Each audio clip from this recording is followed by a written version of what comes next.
सुप्रभात बच्चों, मैं हिंदी शिक्षक उमेश वर्मा। आज हिंदी कालांश के अंतर्गत आज का विषय शीर्षक है साखियाँ और शब्द। बच्चों, साखियाँ और शब्द में साखियाँ और शब्द का दूसरा पद आपकी ओर से हटा दिया गया है।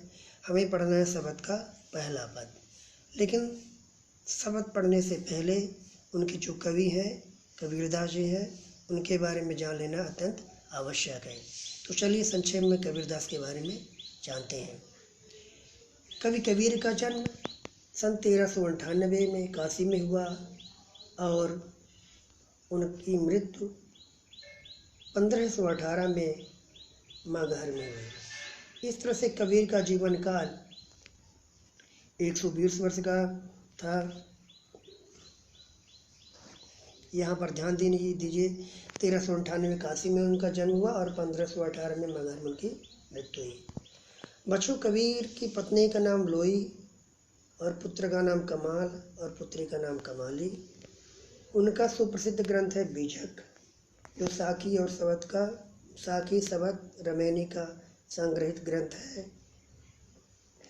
बच्चों, कबीर के बारे में यहाँ से ध्यान दीजिएगा। कबीर अत्यंत उदार, निर्भय तथा सद्हृदय गृहस्थ संत थे। राम और रहीम की एकता में विश्वास रखने वाले कबीर ने ईश्वर के नाम पर चलने वाले हर तरह के पाखंड, भेदभाव और कर्मकांड का खंडन किया। उन्होंने अपने काव्य में धार्मिक, सामाजिक भेदभाव से मुक्त मनुष्य की कल्पना की। ईश्वर प्रेम, ज्ञान तथा वैराग्य, गुरु भक्ति, सत्संग, साधु महिमा के साथ आत्मबोध और जगत बोध की अभिव्यक्ति उनके काव्य में हुई। कबीर की भाषा की सहजता से उनकी काव्यात्मकता की शक्ति है। जनभाषा के निकट होने के कारण उनकी काव्य भाषा में दार्शनिक चिंतन को सरल ढंग से व्यक्त करने की ताकत है। तो बच्चों, कबीर जो थे उन्होंने अपने जीवन काल में अपने उस समय जो उन्होंने समाज में विसंगतियाँ, कुरीतियाँ, धार्मिक खंडन, उन सब का कबीर ने घोर विरोध किया। कबीर जो देखते थे उसी पर विश्वास करते थे, ना कि धार्मिक अंधविश्वास पर। कबीर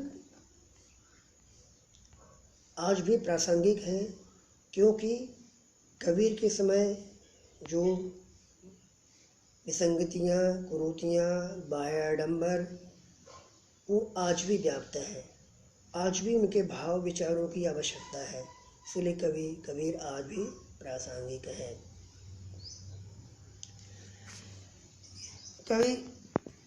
कबीर को पढ़ने के उपरांत, जानने के उपरांत हमें यहाँ जानना आवश्यक है, क्योंकि हमारा जो शब्द है उसके बारे में यहाँ पर संकीय दिखाई दे रहा है। यह संकलित साखियों में प्रेम के महत्व, संत के लक्षण, ज्ञान की महिमा, बाह्यडंबरों का विरोध आदि भावों को उल्लेख हुआ है। पहले शब्द, बच्चों हमें यही पढ़ना है। पहले शब्द ध्यान दीजिए। पहले शब्द में बाह्यडंबरों का विरोध एवं अपने भीतर की ईश्वर की व्यक्ति की ओर संकेत है, तथा दूसरे शब्द में ज्ञान की आदि के रूपक के सहारे ज्ञान के महत्व का वर्णन है। कबीर कहते हैं कि ज्ञान की सहायता से मनुष्य अपनी दुर्बलताओं से मुक्त होता है। यहाँ पर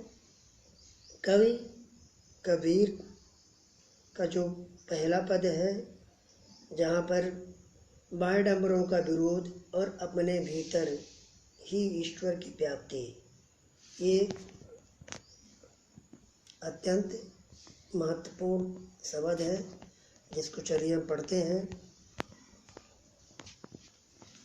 ये यहाँ हुआ दूसरा शब्द। ध्यान दीजिएगा, यहाँ इस शब्द में इसका जो प्रसंग है, इसमें यही है कि जो बाह्य आडंबर किया गया है उसका विरोध, साथ ही ईश्वर को अपने हृदय में पहचानने की बात की गई है, उल्लेख किया गया है। तो चलिए पद की ओर ध्यान देते हैं। शब्द यानी पद ध्यान देने का है। मुँह को कहाँ ढूंढे बंदे, मैं तो तेरे पास में। मुँह को कहाँ ढूंढे बंदे, मैं तो तेरे पास में। ना मैं देवल ना मैं मस्जिद, ना कावे कैलाश में। ना तो कौने क्रिया कर्म में, ना तो कौने क्रिया कर्म में, न ही योगी बैराग में। खूजी होत तुरत मिली हो, पल भर की तलाश में।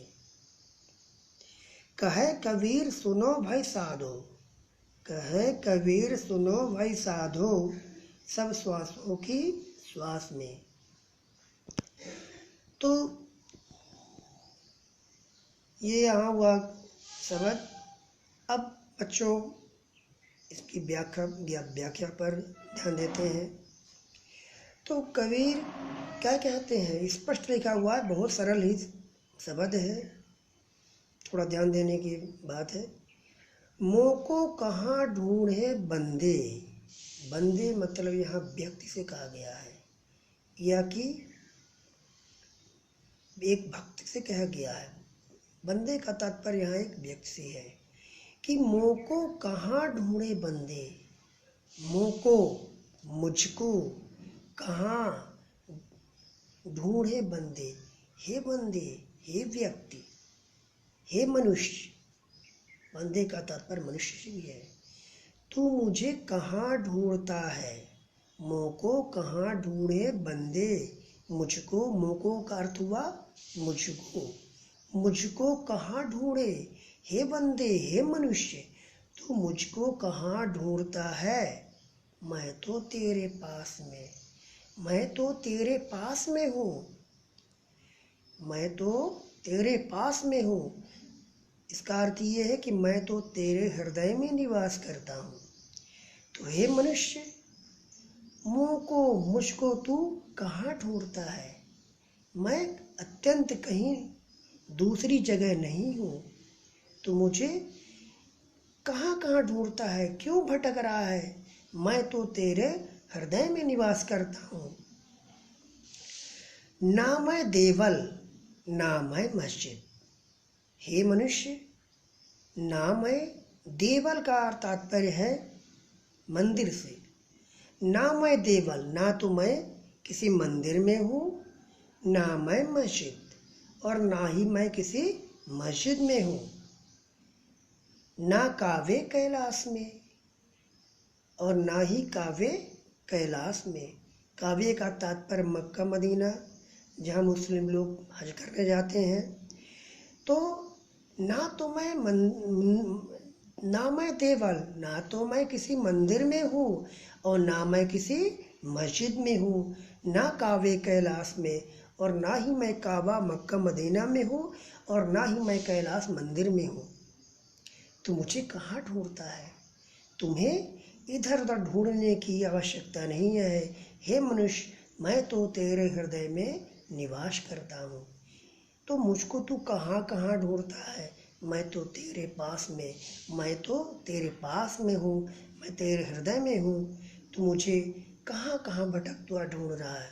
ना मैं देवल, ना मैं किसी मंदिर में हूँ, ना मैं किसी मस्जिद में हूँ, और ना कावे कैलाश में, ना कहीं मक्का मदीना में हूँ, और ना ही मैं कैलाश मंदिर में हूँ। तो मुझे कहाँ ढूंढता हुआ फिर रहा है। अगली पंक्ति में ध्यान दीजिए।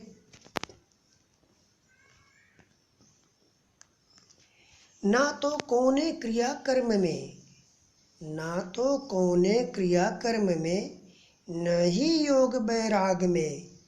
न ही मैं किसी क्रिया कर्म में। क्रिया कर्म का तात्पर्य कौने क्रिया कर्म, कौन सी क्रिया कर्म। क्रिया कर्म का तात्पर्य है पूजा पाठ कथा, ठीक है, भागवत, कुछ भी जो हम देवताओं के लिए करते हैं, ठीक है ना। ये क्या कबीर क्या मानते हैं, यहाँ पर कबीर अंधविश्वास मानते हैं, ठीक है ना। इसीलिए वो कह रहे हैं कि ना तो कौन है क्रिया कर्म में, मैं किसी भी क्रिया कर्म में, किसी भी कार्य में जो तो पूजा पाठ अर्चन करता है, मैं वहाँ कहीं नहीं हूँ, मैं किसी क्रिया कर्मकांड में नहीं हूँ, ना ही योग वैराग में, और ना ही मैं वैराग में। वैराग का तात्पर्य सन्यासी बन जाना। आप देखते हैं साधु संत बन करके, ठीक है, पीले वस्त्र धारण करके भटकते रहते हैं, योगी वैरागी बन जाते हैं। तो ना तो मैं योगी वैरागी में हूँ, ठीक है, मैं वहाँ भी नहीं मिलने वाला, और ना ही मैं क्रियाकर्म में मिलने वाला। तू ढूंढता रहेगा, मैं तुम्हें नहीं मिलूँगा। अतः मेरा निवास कहाँ है? मैं तो तेरे ही पास में, तेरे हृदय में निवास करता हूँ। इसी तरह एक उदाहरण है, कस्तूरी कुंडल बसाए मृग ढूंढे बनमाह। बच्चों, उदाहरण के लिए कहा गया है कि कस्तूरी कुंडल बसाए मृग ढूंढे बनमाह। कस्तूरी जो होती है ये हिरण मृग के नाभि में होती है, और उसकी सुगंध इतनी मनमोहक है, इतनी प्रिय है कि उसको ढूंढने के लिए जो मृग है वो वन मन भटकता रहता है।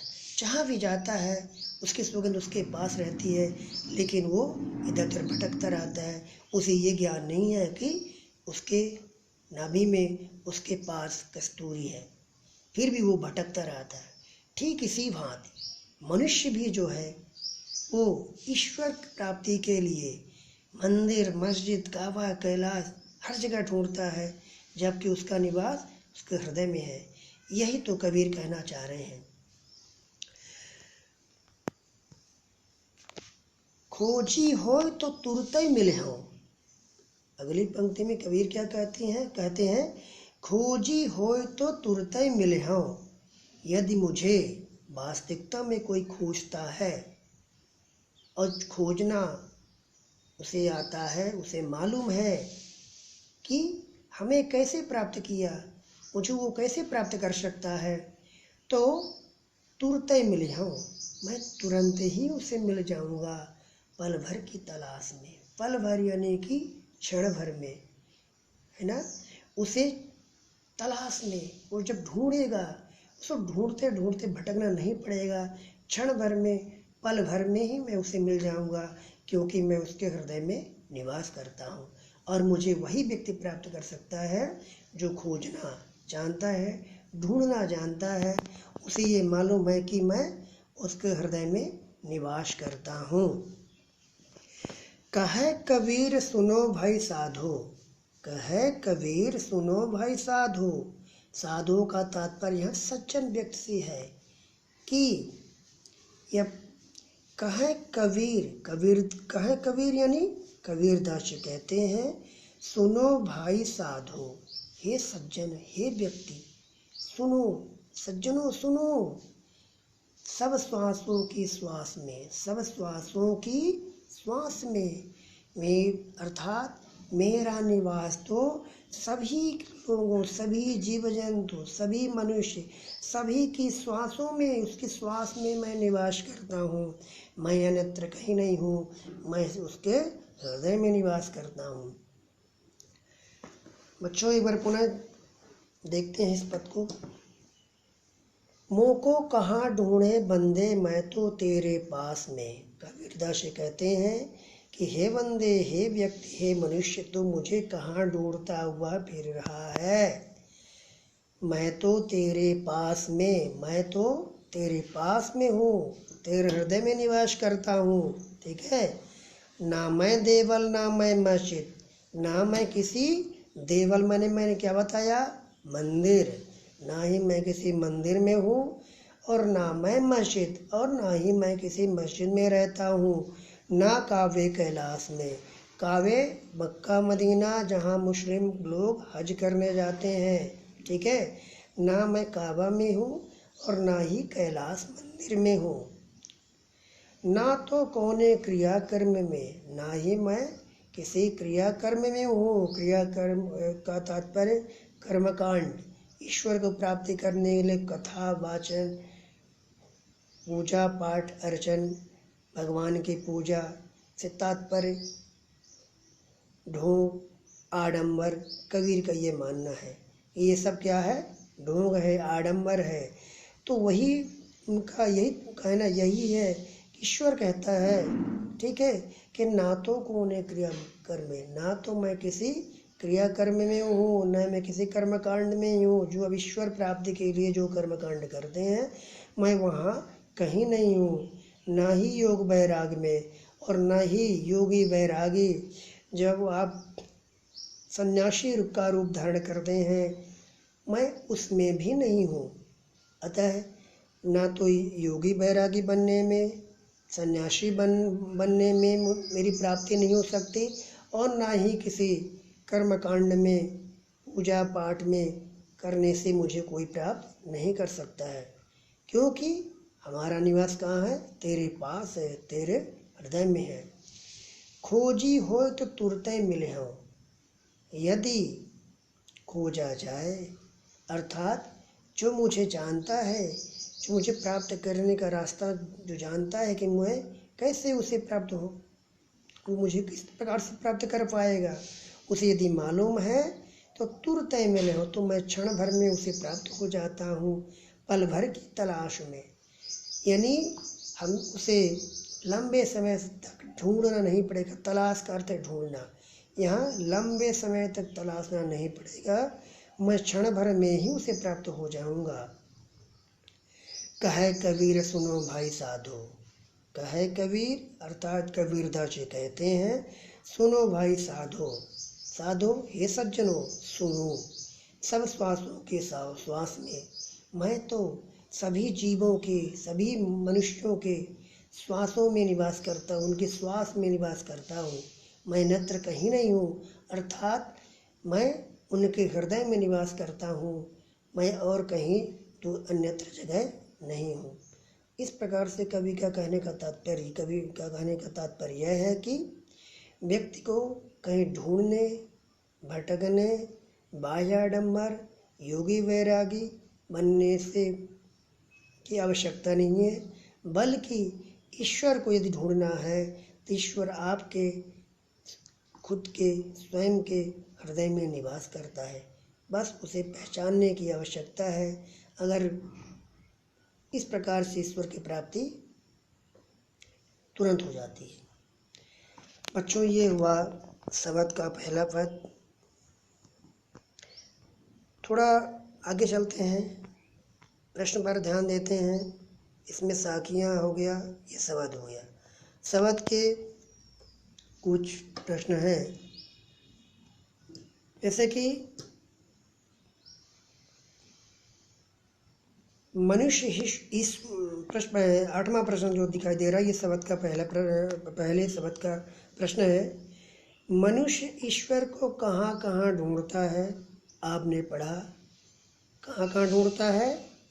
मंदिर, मस्जिद, काबा, कैलाश। मंदिरों में ढूंढ रहा है मनुष्य ईश्वर को, मंदिरों में, मस्जिदों में, काबा में, कैलाश में, यहाँ अन्यत्र भटकता हुआ ईश्वर को प्राप्त करने के लिए वो ढूंढ रहा है। चलिए, दूसरा प्रश्न जो है, कबीर ने ईश्वर प्राप्ति के लिए किन प्रचलित विश्वासों का खंडन किया है? कबीर ने ईश्वर प्राप्ति के लिए किन प्रचलित विश्वासों का खंडन किया है? बच्चों, जैसे कि अभी हम लोगों ने यह पढ़ा कि ना तो कोने क्रिया कर्म में, ना तो कोने क्रिया कर्म में, ना ही योग वैराग में, खोजी हो तो तुरते मिले हो, पल भर की तलाश में। तो यहाँ पर क्या है कि कबीर ने ईश्वर प्राप्ति के लिए किन प्रचलित विश्वासों का खंडन किया है? तो कबीर ने यहाँ पर जो क्रिया कर्म है, कर्म कांड है, पूजा पाठ, अर्चन, कथा,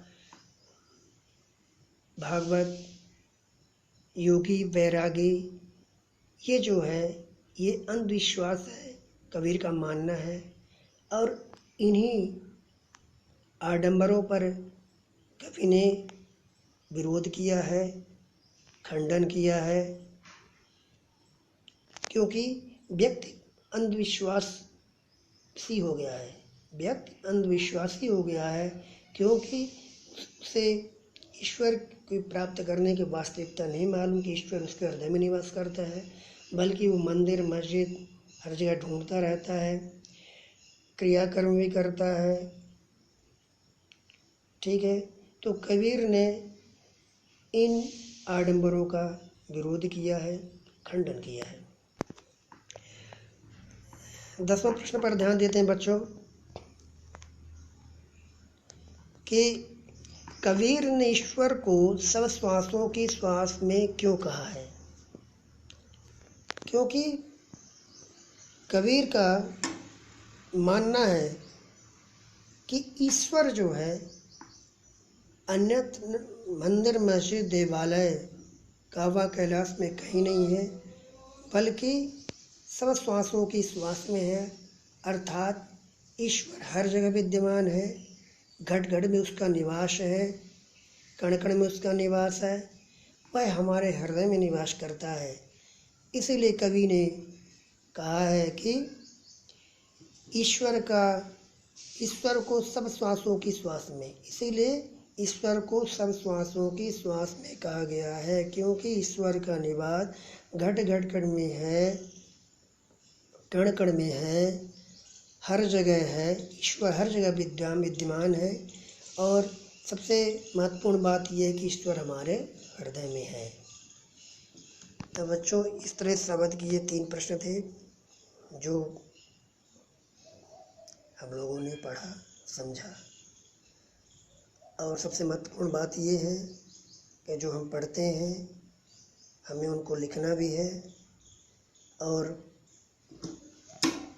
सबसे महत्वपूर्ण बात ये है कि जब भी आप पढ़ने बैठें तो कॉपी पेन लेकर बैठें, जो आपको महत्वपूर्ण लगता है उसको नोट करते जाइए। और जो आपकी कॉपी है, class work copy, homework copy, उनको आप समय से पूर्ण करते जाएं। धन्यवाद बच्चों।